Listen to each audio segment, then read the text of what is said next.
बुशरा बीवी वाली एपिसोड से क्या मिला? गई वो भी। अब आगे क्या डिस्ट्रैक्शन आनी है? अब डिस्ट्रैक्शन आएगी कि जनरल फैज़ हमीद की सज़ा, जो कि ज़ाहिर है आसान स्टेप नहीं होगा सर, क्योंकि once this window is open ना इट विल नॉट स्टॉप। जी, आपने मिसाल दे रहे हैं ना DGISI दुरानी साहब का, असद दुरानी को भी सज़ा मिली थी। तो सर वो इंडियन ISI इंडियन है, रॉ के हेड के साथ, चीफ के साथ बैठ के किताब लिखी थी उसने, तो उस पर वो सज़ा दी गई थी। यहाँ तो सीधा सीधा सियासी रीजंस की वजह से दी जा रही है। सो फिर कल को कोई और आके अपनी सियासी सोच या अपनी इंटरनल होने वाली ज्यादती या लड़ाई या जो भी, उसका बदला लेगा। फिर इसके अलावा कोई डिस्ट्रैक्शन अगर है तो ला दें, नहीं है तो फिर लोग वापस 27वीं अमेंडमेंट पे आ जाएंगे, क्योंकि वकील तो ठान चुके हैं, वो तो चुप नहीं हो रहे, मोमेंटम बढ़ा रहे हैं। जजेस भी आहिस्ता इस्तीफे दे रहे हैं, इवन नून लीग के लोग भी अब कुछ जजेस को सपोर्ट करना लग गए हैं, और आहिस्ता आहिस्ता ये बार काउंसिल के वकील भी जो है वो 27 अमेंडमेंट पे मान जाएंगे, आ जाएंगे बाहर। ये भी आप देखिएगा घूमेंगे, गवर्नमेंट के मौक़िफ़ से घूम जाएंगे, because it's not just a constitutional court, it's a supra court, it's a guarantee for all the unconstitutional steps. और वकीलों को आपने पता नहीं कितने सोचे ना, कितने गवर्नमेंट के अपने मसाइल वकीलों के वो अब हल नहीं होंगे। गवर्नमेंट के अगेंस्ट या तो वकील लड़ते थे, या बिजनेसमैन लड़ते थे, या सिविल सोसाइटी लड़ती थी। आम आवाम तो लड़ती नहीं है, बहुत रेयर कोई होता है उनके फंडामेंटल राइट का केस, वरना तो ये तीन लोग वोकल होते थे, इनके मसाइल गवर्नमेंट के साथ चलते रहते थे।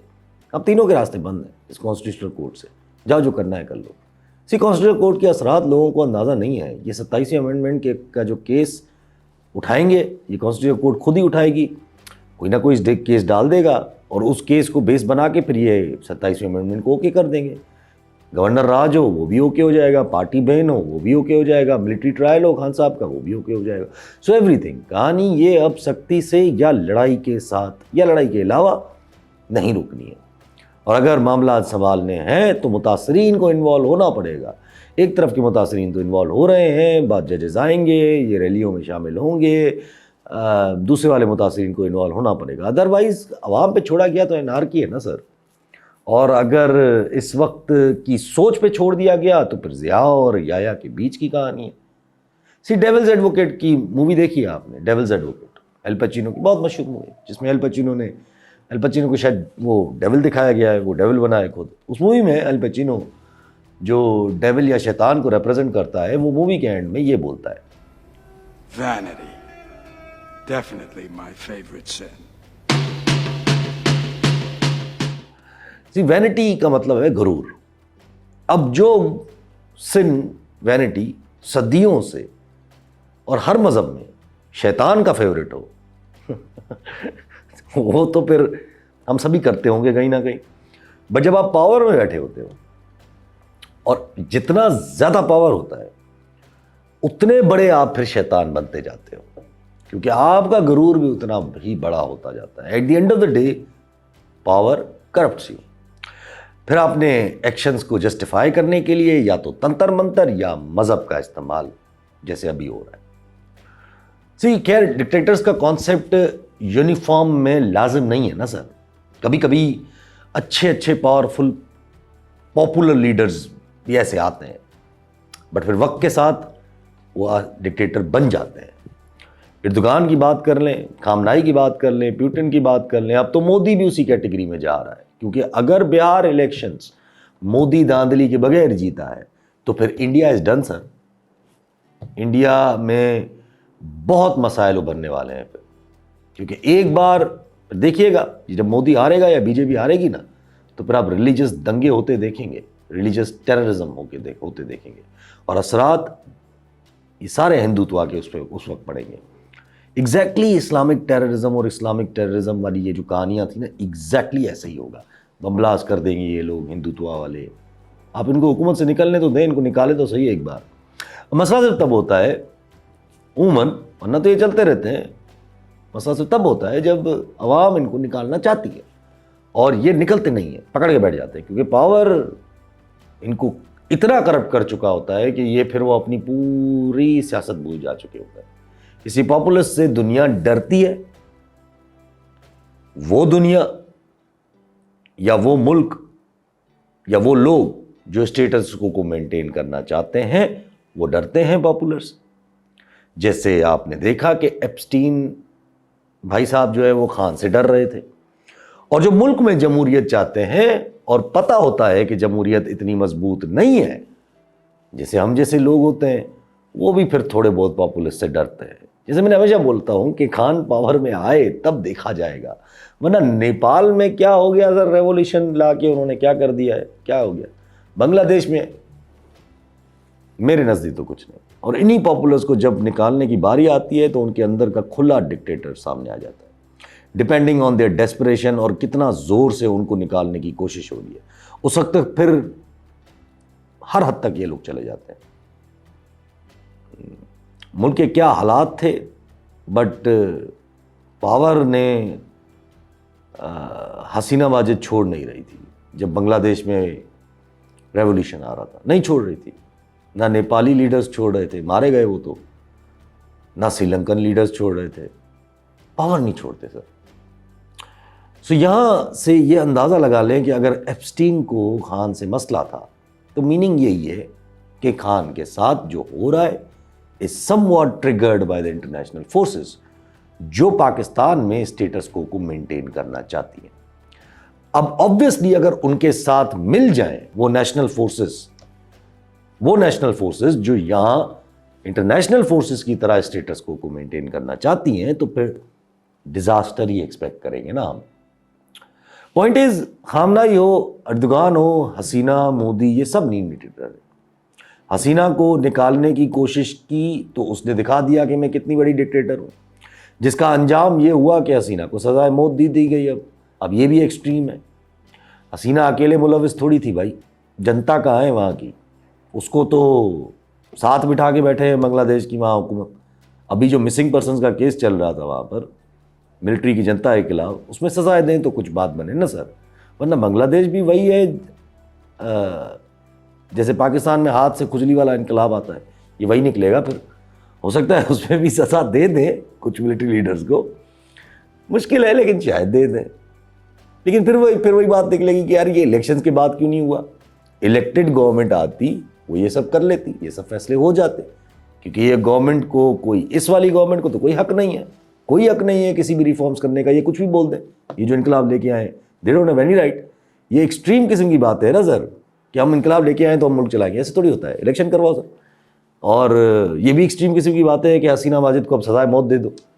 अब हसीना वाजिद क्या पाकिस्तान से इंडिया से वापस आएंगी?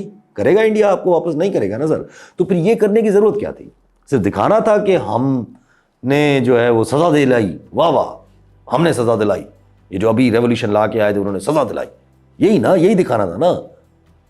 इससे क्या अचीव हो जाएगा? क्या पर्पस था इसका?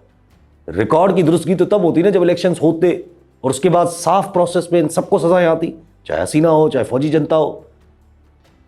ये तो आपने जो किया वो सीधा सीधा हसीना वाजिद के खिलाफ जो है वो हेट्रेड का मुजाहरा था।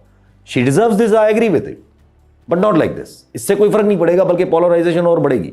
और इन द लॉन्ग रन ये इशारा है कि जो नए हुक्मरान आए हैं वो भी नीम डिक्टेटर बने हुए हैं या बनने की कोशिश है। सी ये तो रही कहानी ना, जहां नीम डिक्टेटर सिविलियंस हैं जो आते हैं और फिर वो ये सब करते हैं। हमारे पास तो हथियार, फौजी और ये सब कुछ यही होता है हमारे पास।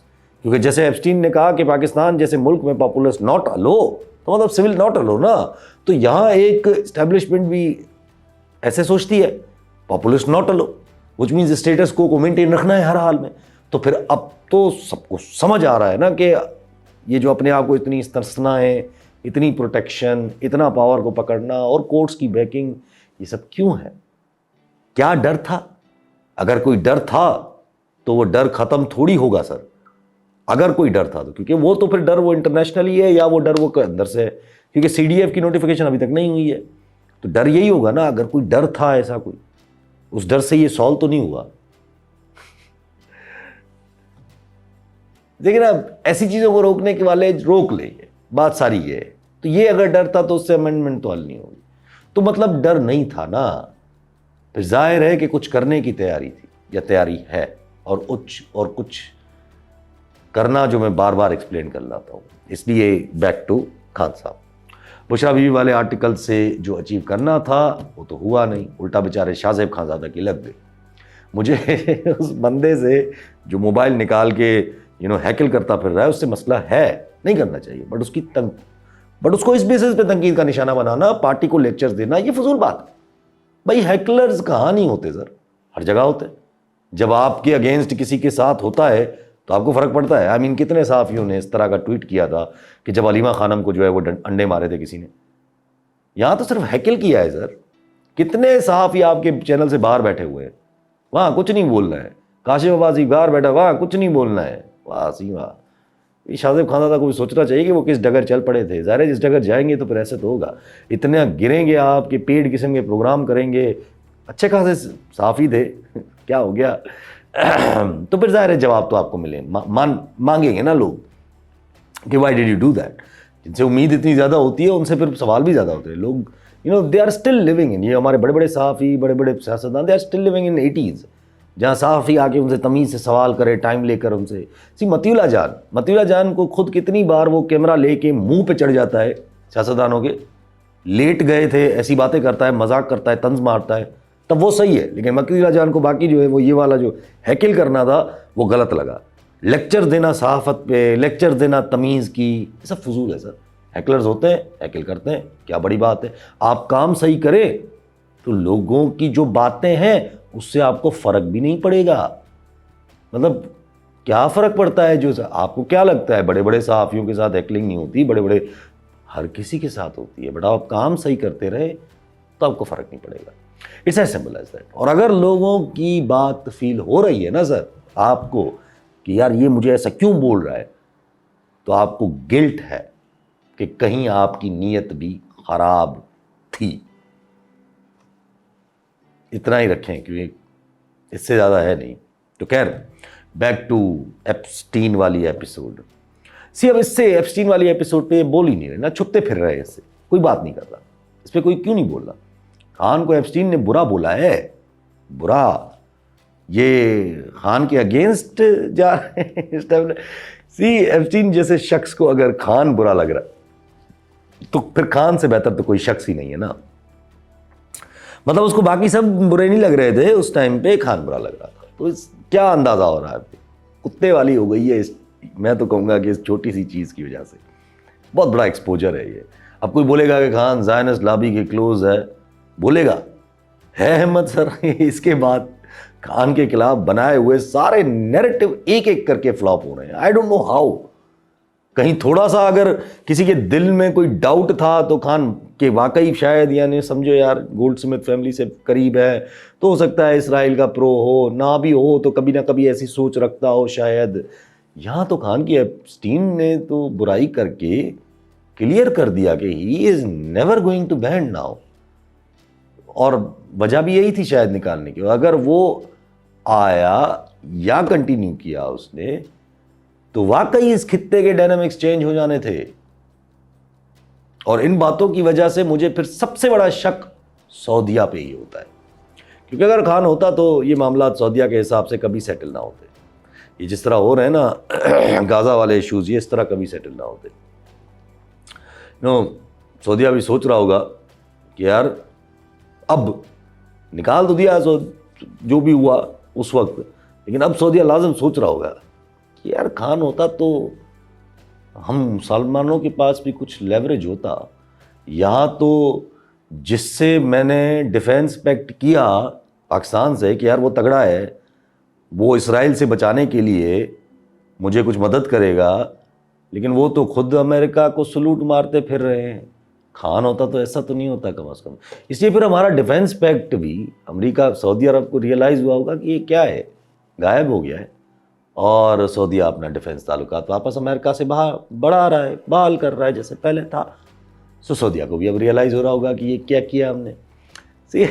अब जहाँ ये चीज़ अच्छी है खान के लिए कि यार लेवल है उसकी, इंटरनेशनली स्टैंडिंग है उसकी, दुनिया की जियो पॉलिटिक्स उसको उसके आने से फ़र्क पड़ रहा है जियो पॉलिटिक्स पे, एप्स्टीन जैसे लोगों को परवाह हो रही है।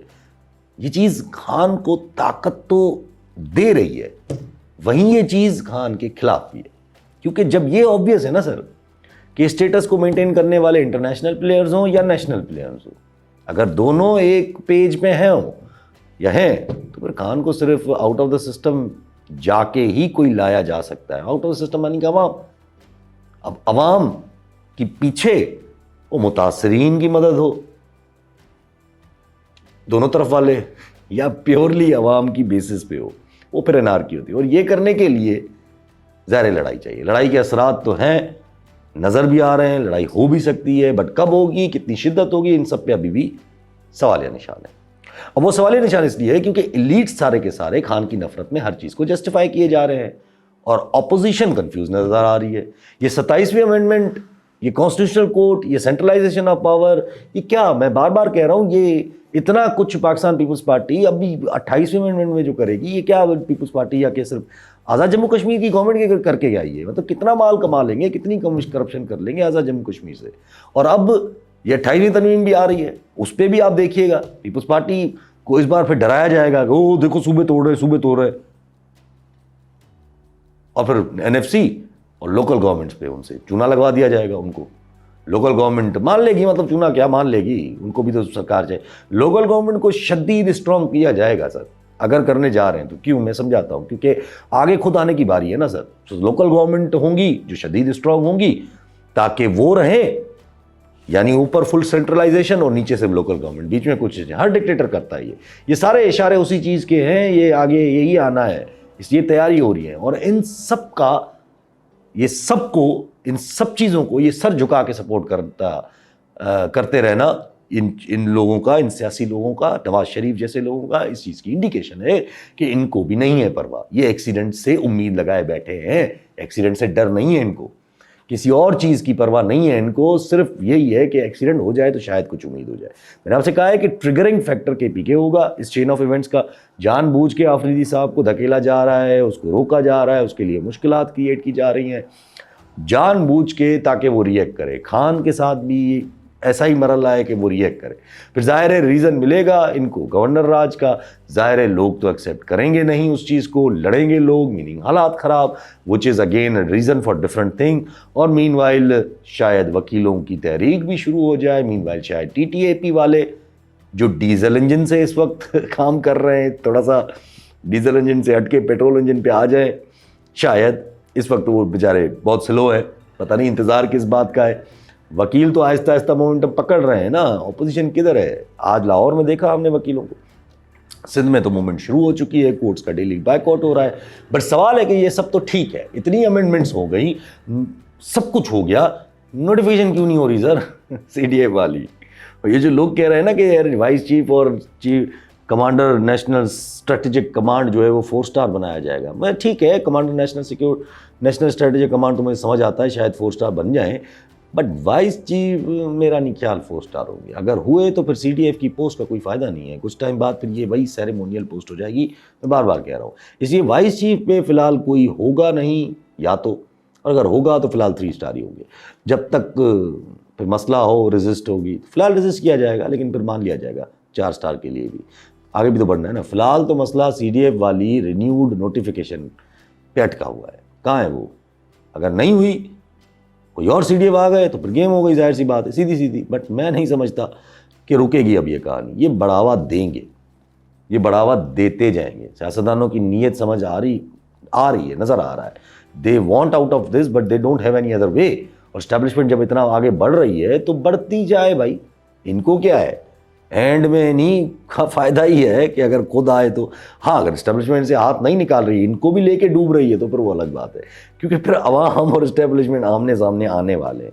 इसलिए ये सब कुछ मुतासरीन को ही रियलाइज़ करना पड़ेगा कि गंद हो रहा है, हासिल कुछ नहीं हो रहा, और हो सकता है बढ़ावा देते देते एक्सीडेंट भी हो जाए।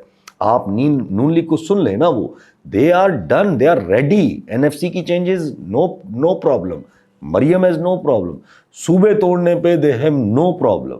तो मतलब दिमाग बना हुआ ना कि सर हर चीज़ देते जाओ, बस खान से टसल बरकरार रहे, क्योंकि खान झुकेगा नहीं और इनको कोई और हल मिलेगा नहीं, और मखमसे में डलते जाएंगे, क्योंकि हल करने का मसला, या हल क्यों नहीं हो रहा, क्योंकि शख्सी प्रॉब्लम है। सो ट्रैप हो गया है सिस्टम। और सिस्टम को अनट्रैप झटका ही कर सकता है। इसलिए मैं शक को बरता हूँ, बार बार उभार रहा हूँ कि नीयत ही ये ना हो स्केपगोट वाली कि ये हो जाए तो बस हो जाए, एक बार शक्लें बदल जाएंगी। फिर अगर कुछ होना है, रुकनावट होनी है तो फिर जल्दी होनी है सर, वरना फिर इनके प्रोग्राम आपको इसी तरह ट्रिगर होते नज़र आएंगे। फिर बैठ के देखें कि कैसे सब कुछ बदल रहा है। अभी हम अल्लाह की फ़ौज हैं, लेकिन कल जब ट्रंप के दिए गए प्लान पे यूएन में वोट करेंगे, जहां परमानेंटली हम गाज़ा का कॉन्सेप्ट ही ख़त्म करेंगे, तब हम क्या होंगे। और आईएसएफ के लिए फिर हम राह हमवार करेंगे अपनी, वही international stabilization force relevance. India अलग सर पे चढ़ा हुआ है, जो कि ना सिर्फ पाकिस्तान के लिए मिलिटरली या इकोनॉमिकल खतरा है, बल्कि पाकिस्तान में डेमोक्रेसी का भी खतरा है, इस वक्त ह्यूमन राइट्स का भी खतरा है अगर इंडिया ने चढ़ाई की तो। क्योंकि यहाँ तो हमारी नीयतें अच्छी नहीं है ना, इम्यूनिटी सरकारी कोर्ट के बाद सो अमेरिका को अलग मुतासर रखना है, इसलिए कुछ ना कुछ अमेरिकन रेलेवेंस बरकरार रखनी है।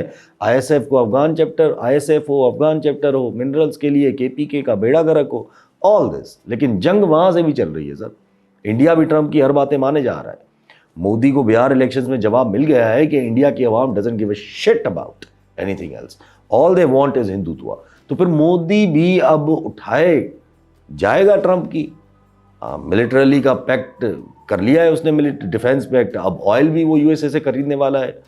सी इंटरेस्टिंग है ना कि अमेरिकन रेलेवेंस हमारे लिए हमेशा तबाही है, मीनिंग जंगें, फौज की इन्वॉल्वमेंट, टेररिज्म, और इंडिया से ट्रेड। और हम समझ रहे हैं कि this is better for our country, यह मुल्क के लिए अच्छा है।